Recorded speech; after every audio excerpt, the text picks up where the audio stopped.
Yeah, I like Joseph, this a lot. you should get into the Hosts of Mordor. Yeah, dude. Let me talk about Hosts of Mordor. I feel like I have way less to talk about.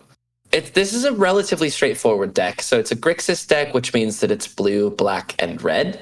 The face commander is Sauron, Lord of the Ring, which is the coolest name for a commander. It's 5 blue, black, red. So it is an 8 mana creature. When you cast this spell, amass orcs 5, which I'll talk about in a second. You mill 5 cards, and then you return a creature from your graveyard to the battlefield. He has trample, and then whenever a commander an opponent controls dies, the ring tempts you. So all the different things on him.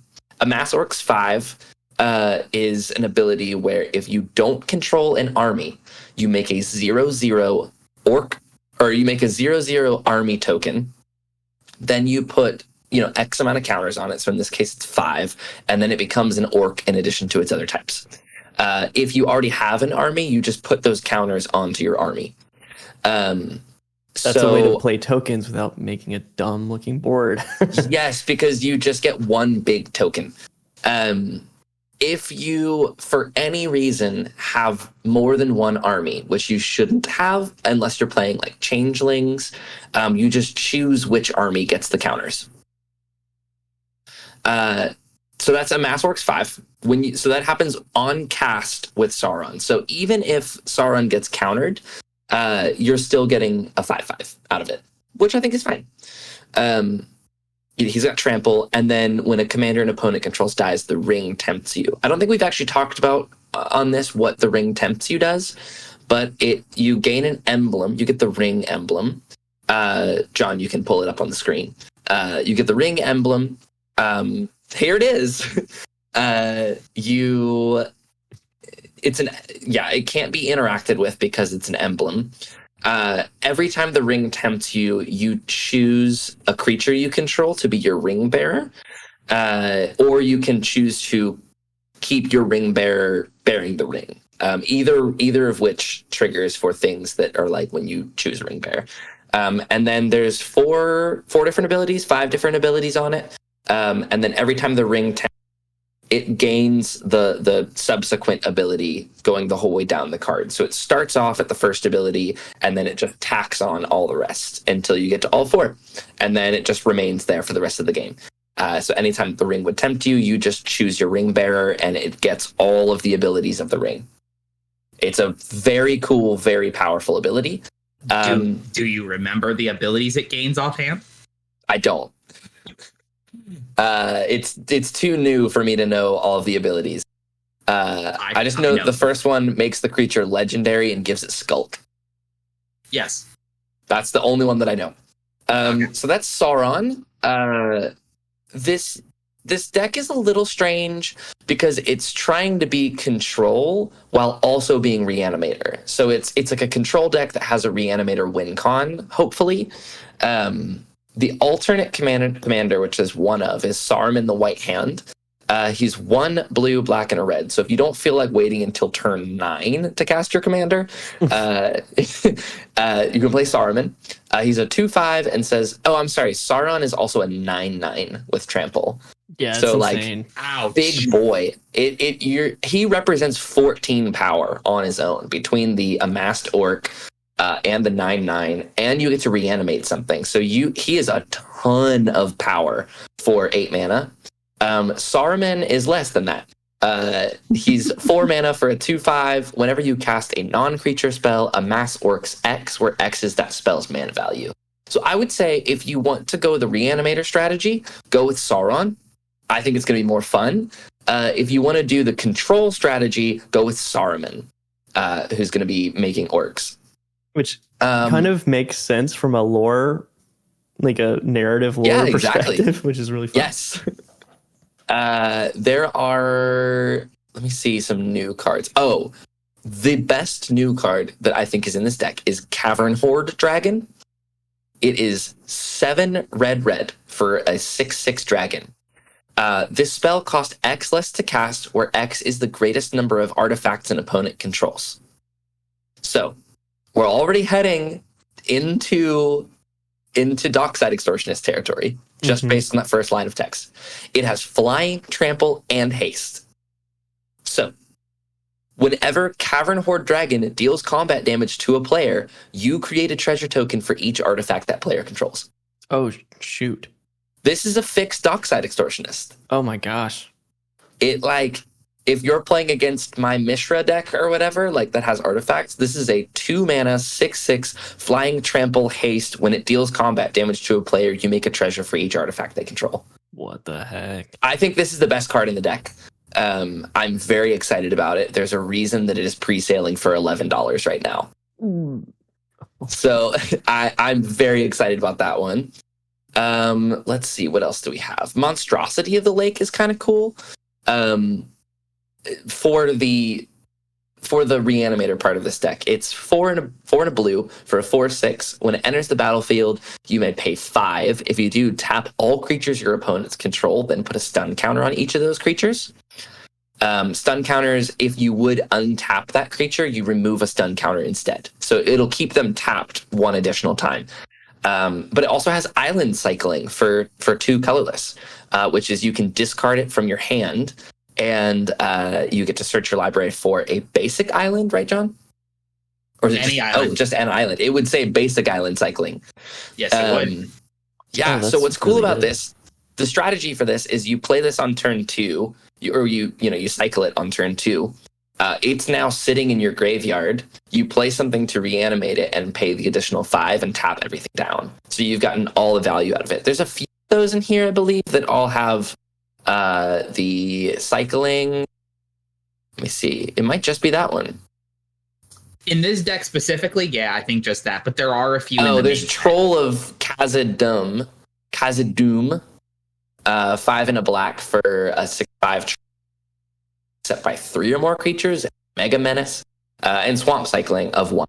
So there is a bit of a theme, reanimating the creature that you cycle. So that's great. Oh, the Balrog of Moria as well is kind of the ultimate example of this.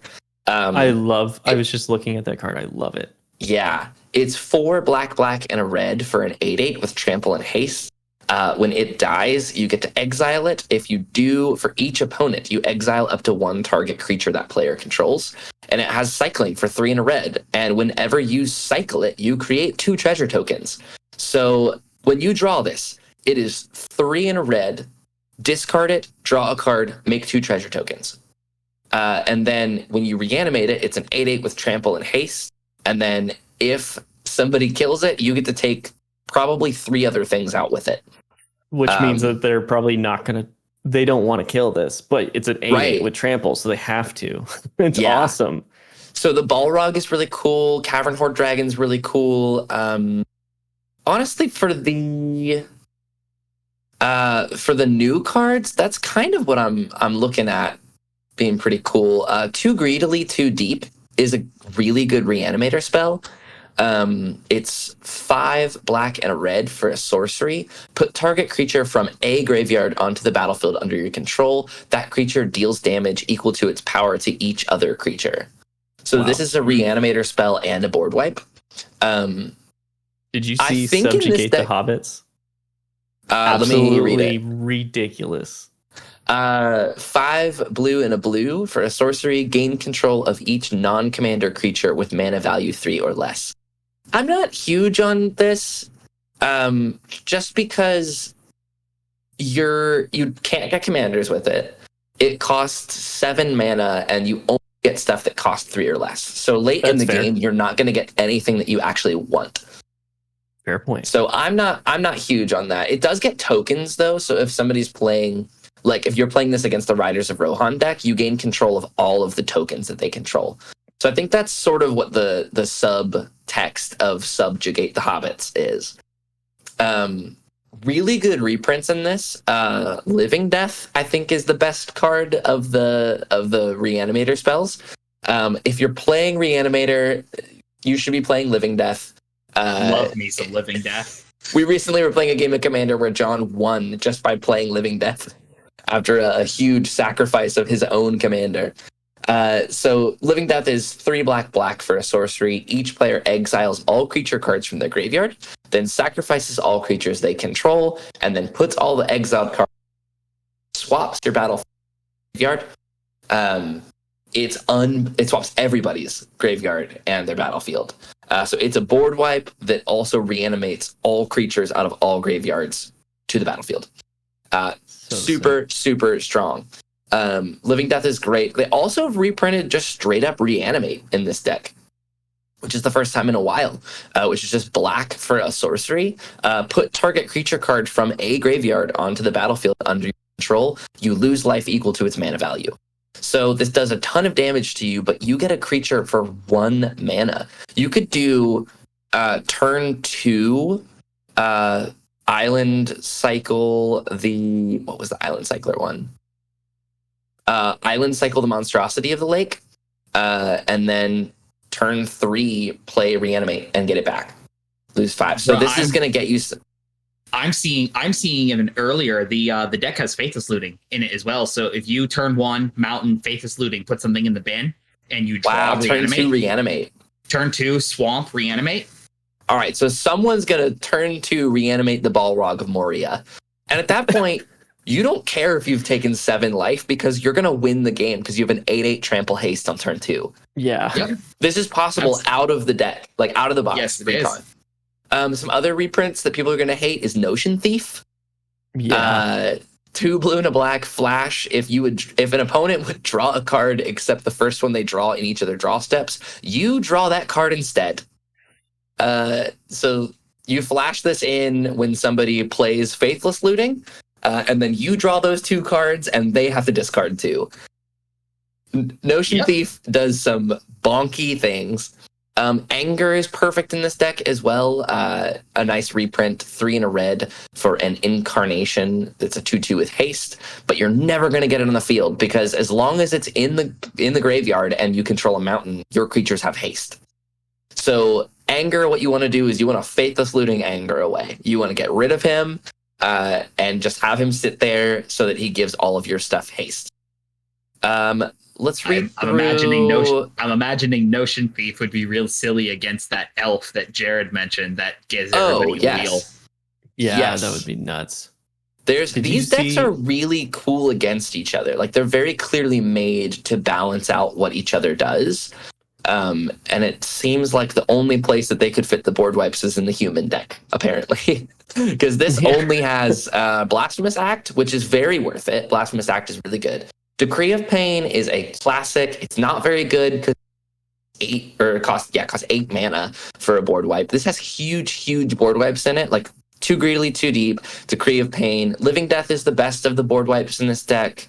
There's a lot going on here. Let me talk. See they reprinted Basalt Monolith here? Yeah, Basalt Monolith is a good reprint in here. Basalt Monolith is not amazing unless you have a way to abuse it. Yeah. So like 3 mana, it basically is a ritual for you. Like it is essentially on a turn you get 3 extra mana. So the point of having Basalt Monolith in this deck is to get Sauron out really early. Worn Power Stone is the way better reprint of those 2. 3 mana to just have another Soul Ring that comes in tapped is very worth it. They really did not put a ton of ramp into this deck, which sucks.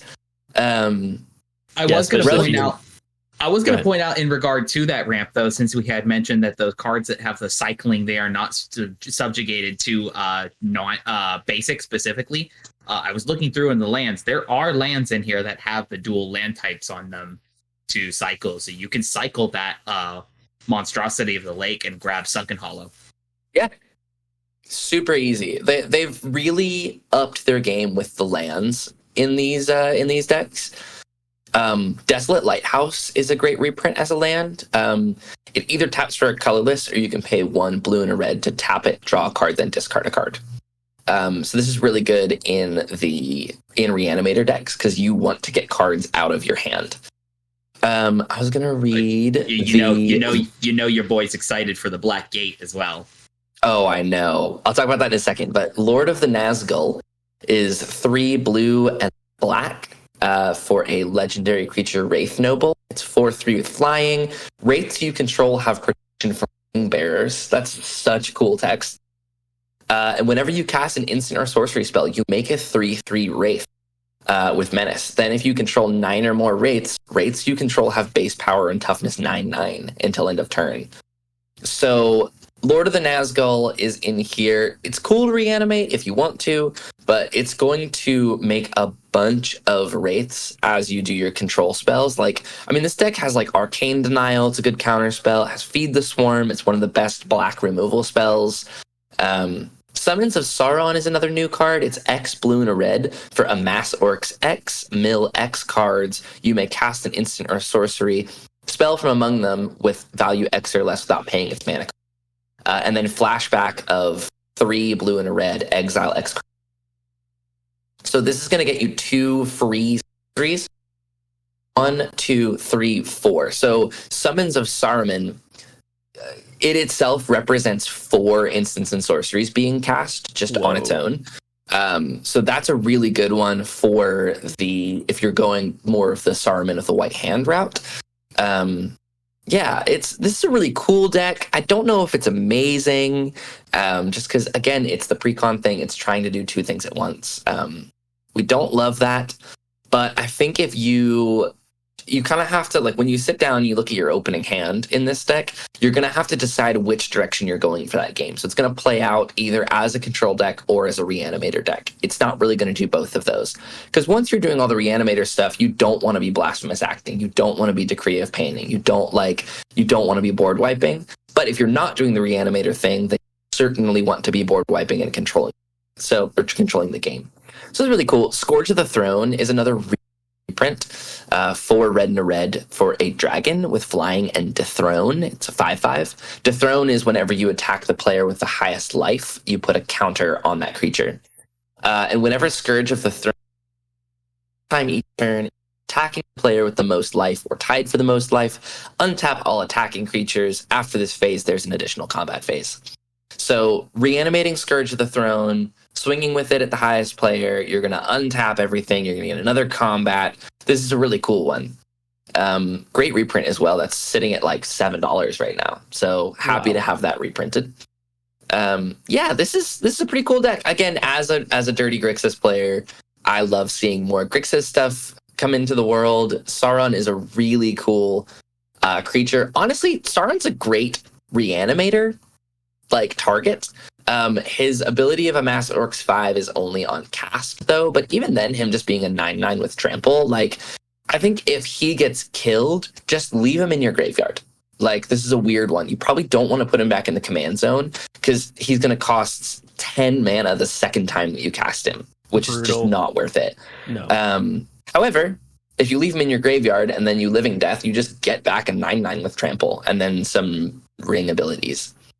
So I like this deck a lot. Sometimes you just win by throwing your commander in the bin. Sometimes. That's Slimefoot and Squee, baby. That's, overall, it's a really, really cool deck. I think I would probably take this apart and go with it. But I like it a lot. Let's talk about some hobbits. All right. Now that our resident hobbit is gone. So am I the Sam to your Frodo? I think so. Except I'm trying to think of siblings that are in Lord of the Rings, and I'm struggling to think of any. But I think you are the Sam to my Frodo. Sounds about right. So Food and Fellowship is a white, black, and green deck that is helmed by Frodo Adventurous Hobbit, which has partner with Sam Loyal Attendant, which is the other commander. So this is a partner commander, which I love seeing. Frodo Adventurous Hobbit is white and a black for a 1/3 with Vigilance. Whenever he attacks, if you gained 3 or more life this turn, the ring tempts you. Then if Frodo is your ring bearer and the ring has tempted you 2 or more times this game, draw a card. So he gets good later on. Sam Loyal Attendant is 1 green and a white. For a 2/4, at the beginning of combat on your turn, you create a food token. And activated abilities of foods you control cost 1 less to activate. So these work really well together because your food is going to gain you 3 life when you sacrifice it for 2, which with Sam, you sacrifice it for 1, which will trigger Frodo of his if you gain 3 life, the ring tempts you. So the two of these together, on turn 2 you play Frodo, on turn 3 you play Sam, on turn 4 you're attacking with them, you're gaining life, you're doing the ring. So I love that they work so well together. I think all it took for food to be good was have it be the activation cost of Healing Salve. Exactly. Yes. Food is not great other than when it costs 1. I think, though, it's worth talking about Bilbo Birthday Celebrant as the potential. I'd love to. I think he's the actual commander of this deck. Oh yeah, I'd love to talk about. Yeah, let me take him because I'm gonna get this. I'm gonna get this as a single. I'm so gassed up on Bilbo. I'm excited for this. Check this out. It's white, black, green for a 2/3 legendary halfling rogue. If you would gain life, you gain that much life +1 instead. We've seen those kind of effects before on stuff like Angel of Vitality and some stupid green one from Strixhaven. I don't remember its name. But more specifically, the If You Dare challenge of 2 and Obzon tap and exile Bilbo. Search your library for any number of creature cards. Play your deck. Field and shuffle. Activate only if you have 111 or more life. It's so good. It's so good. It's so flavorful. I made a joke about this, but like, I kid you, this is the deck in exactly these colors. You slam him, you get all your soul sisters, you get all of your life doublers, and just you hit to 111. Because like, it's life gain in the same kind of vein as Monarch Pillow 40 decks, like I was talking about earlier with Riders of Rohan. Life gain decks can't really pillow fort their way up to a high life and have an out. There are a few, but the ones that aren't combo related, like, okay, I get to 50 life and shoot you with Aetherflux Reservoir. Great, now I'm at 2. Right, and I've gotten rid of one of the players. Yeah, life gain decks don't really have good wins when they hit extremely high, and the stuff that can get you to wins are very fragile. You got to go a whole turn cycle for Felidar Sovereign. You got to go a whole turn cycle with Test of Endurance. It's very hard to have an on the spot answer when you're at an extremely high life total. And Bilbo's activation there, not being restricted to sorcery speed, by the way. If you've got a creature combo that you can just tutor out of your library at instant speed, then, just got it. Or I think the real strategy of how to play this is you want to activate him on the opponent before use end step so that everything comes in, is relatively protected because it's on an end step, and then on your turn, you can attack with all of them. They don't have summoning sickness anymore. Yeah, or just even not for anyone who is looking to play this. Yeah, or even not an attacking kind of thing, like you just said as well. Activate on end step, go tutor out Felidar Sovereign. Pocket sand. Pocket sand. Yeah. No, just go and tutor out the things that say you win at a certain life total. You know what I mean? Yeah, exactly. I can see. Are any of those reprinted in this deck? I don't think that they are. No, not likely. Bummer. It's that weird, would be the right? move. Yeah, I would replace Woodfall Primus for Felidar or Sovereign. Uh-huh. Woodfall Primus does not seem like it makes sense in this deck, but yeah. So I don't know. Like, Bilbo has me excited as to take out of this deck and make it a life game, but honestly, I was skimming it this morning. I don't see the synergy of this deck. I'd love for you to talk me into this. Yeah, so food is going to be the way that you're gaining life. So like it presents itself via its commanders as just regular old life gain. You do have Essence Warden, which is, one of your soul sisters. You do have Prosperous Innkeeper, which at least gains you a life off of your own creatures. So stuff like that. You've got all the stuff that makes food. So Sam Loyal Attendant is going to make you a food every turn. You've got the Gaffer is another really good for life gain decks. It's 2 and a white for a 2/3 legendary creature, halfling peasant. And at the beginning of each end step, if you gained 3 or more life this turn, draw a card. So you want to stockpile your food, have something like the Gaffer out, and then on each opponent's turn, just sacrifice 1 of your food, gain 3 life off of it, and then draw your card. You've got there's one that I was just looking at. Mirkwood Bats is really good. That's another new one. It's just a common. It's 3 and a black for a 2/3 bat with flying. Whenever you create or sacrifice a token, each opponent loses a life. That's a card that's in this deck, plus it's in the booster sets. Yes. Tireless Provisioner is another great reprint in this. Landfall, you either make a food or a treasure. Most of the time when you're playing Tireless Provisioner, treasure is always the answer. But in this one, Landfall, make a food is so unbelievably strong. Because it's such a low mana cost deck, like, I would say the average CMC of this deck is like 2. Like, it is really low. I'm seeing that, yeah. There's like, you got 1 drop, 1 drop, 1 drop, 2, 2, 2, 3, 3. Oh 7. yeah. Toxic Deluge as a reprint in here. Yeah, that's. Are you kidding good. me? Toxic Deluge in a precon? For the first time in a long time. Yes. It's super good. Well of Lost Dreams, we love. Whenever you gain life, you may pay X, where X is less than or equal to the amount of life you gained if you do draw X cards. So this is it's a life gain deck that's playing out as a mid-range value deck. The way that you don't die is because you keep gaining life. So You're playing your little halflings, you're just sitting here eating your food, and then hopefully no one's going to bother you. There's also like Dusk Dawn as a board wipe. Almost all of these precons have 2 to 3 board wipes apiece in them, which is crazy good. Dusk Dawn and Fumigate are both, destroy a bunch of creatures. Fumigate's going to gain you a life for each creature destroyed this way. Yeah, I mean, it really is just a mid-range deck. The goal, like, I don't know how often in the precon deck you're going to get to over 111 life, because it just doesn't have ways outside of food to gain life. And going from 40 to 111 in increment 3 is ridiculous. Like, it's not going to happen. Fair.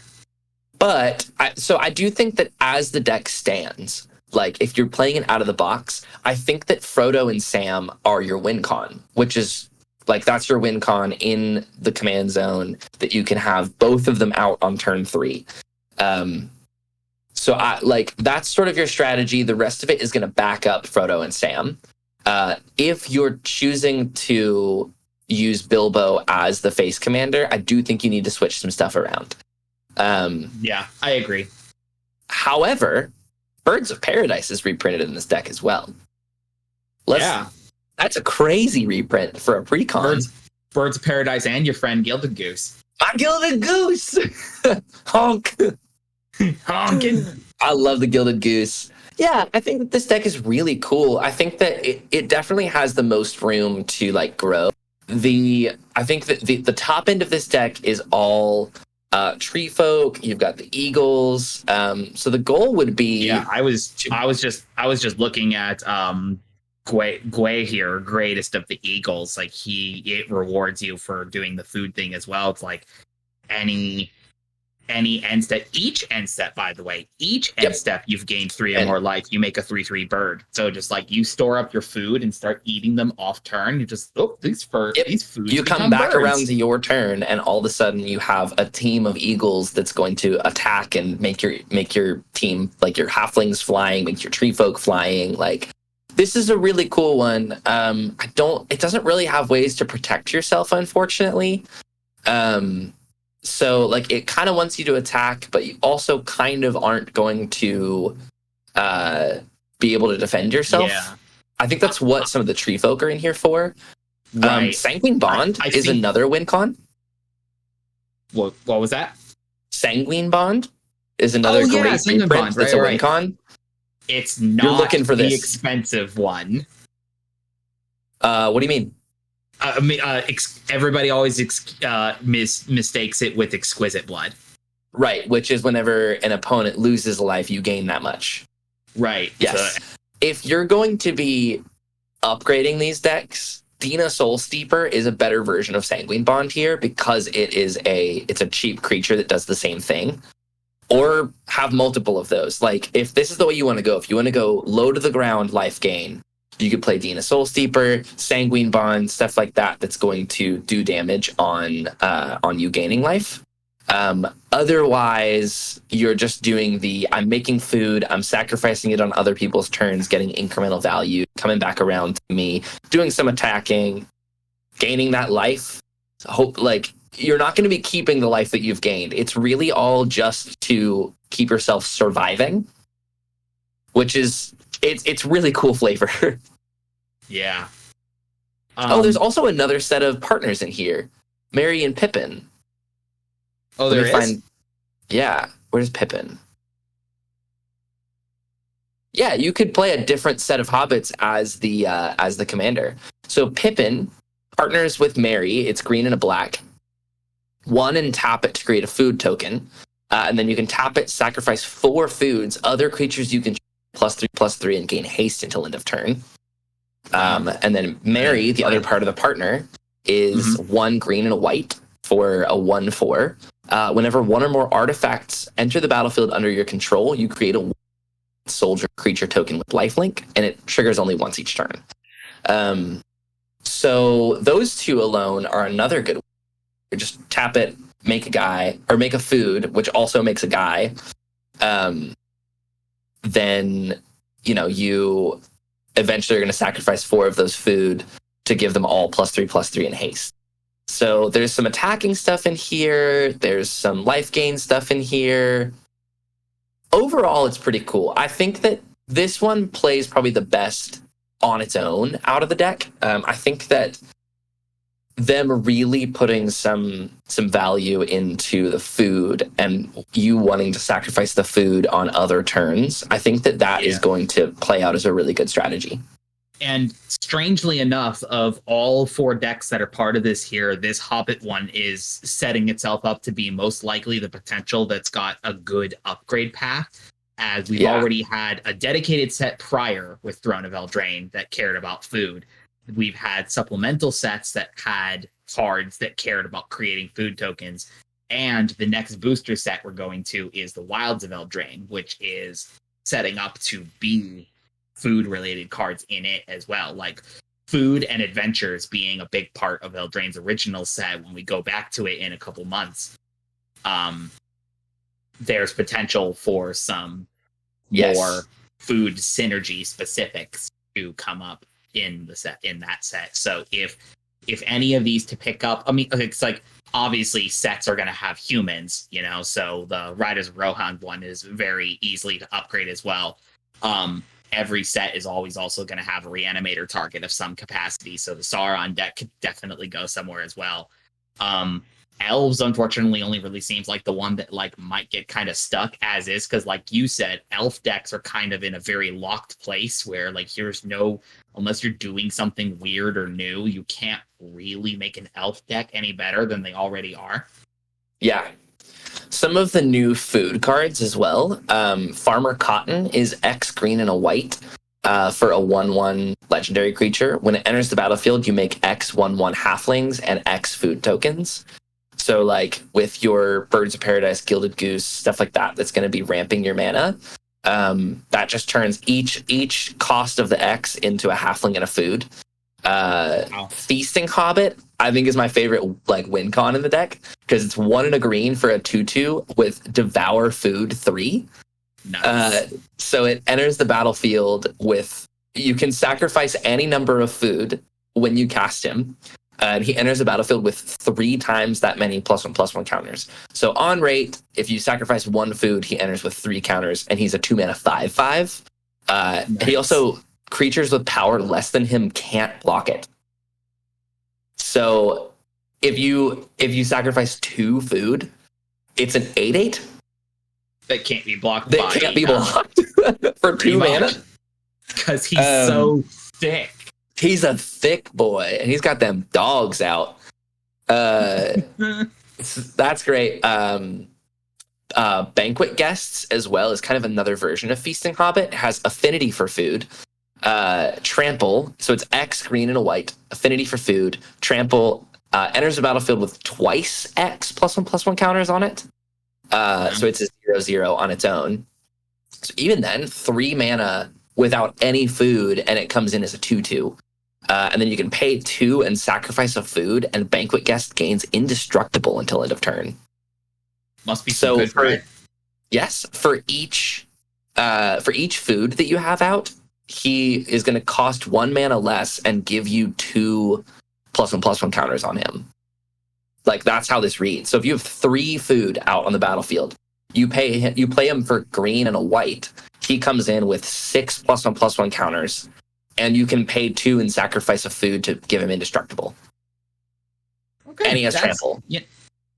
You know what? I've kind of come around on this. This seems very silly. All this talk of creating food tokens, though, makes me instantly want to make sure you throw an Academy Manufacturer into this deck. Absolutely, Academy Manufacturer is busted in this deck.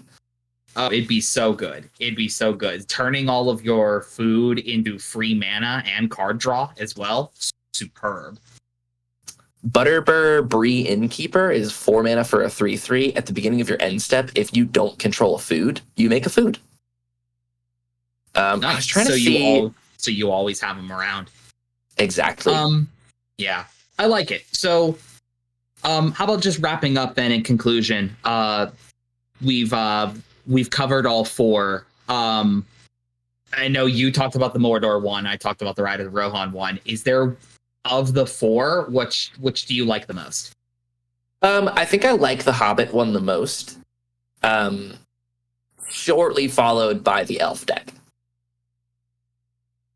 As much as I do really like Grixis, and I do really like the Sauron deck, it just seems like it's a glass cannon that's going to fizzle most of the time.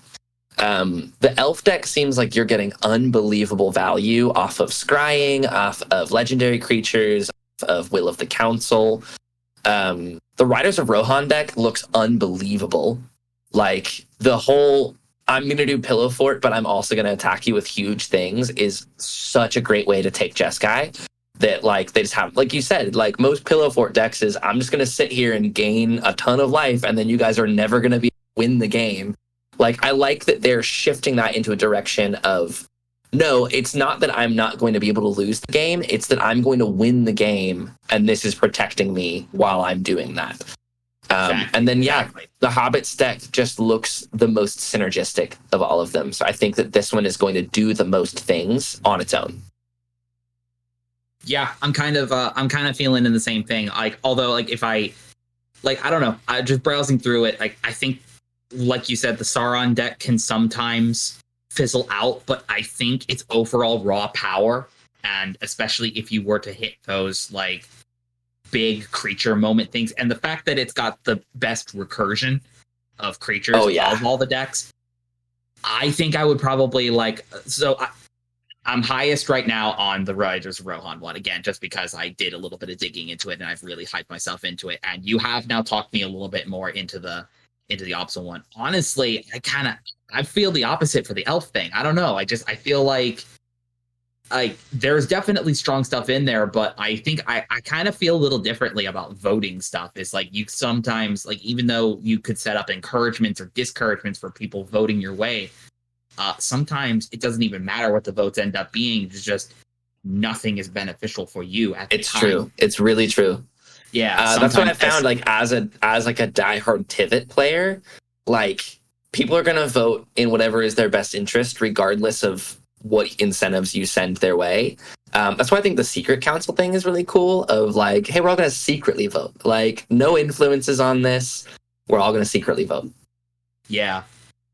So yeah, I'd probably have the Riders of Rohan at top. I'd probably have a tie between the Sauron one and now the Hobbits, the food deck. I'd probably put the Elves at the bottom for myself personally. Love it. Yeah, it's very cool. I mean, they've done a really good job at putting different strategies into some different categories than they typically are. So I love this direction for the precons. Like, I'm happy to spend a bit more money on each of these, which they are. Like, the precons have been $40 in the past. I think that these ones are sitting about $50, $55.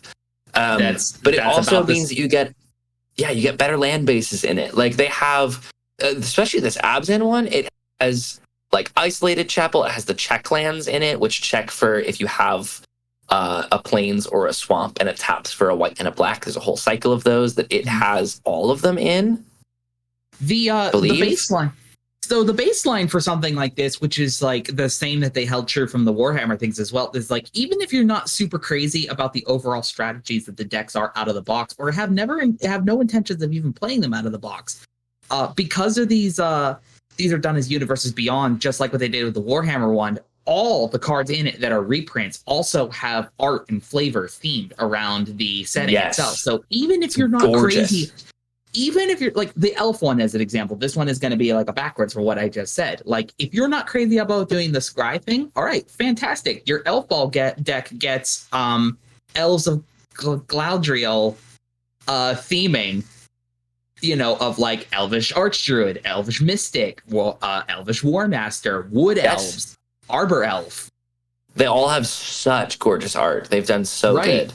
So if you're just a fan for Lord of the Rings just in general, and you want reprint cards stylized in a theming that you enjoy a lot, these are very good in doing exactly that.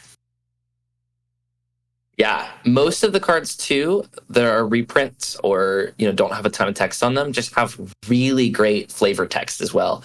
Like, almost all the flavor text in this set just comes from the books, and it just reads so well. So yeah, you could just sit and just like flip through this deck and just enjoy the art and the flavor and all of it. So I'm a huge fan of this. For anybody who has stuck with us through all of it, thank you so much. We appreciate you and your support. Again, give us a like, a comment, and a subscribe. Share us with any of your Magic playing friends. We'd love to get some more friends hanging out, and especially in our Discord. So we have our Discord link in the bio as well. So jump on and hang out with us. Thank y'all so much from me and from Jared and from the Nazgul.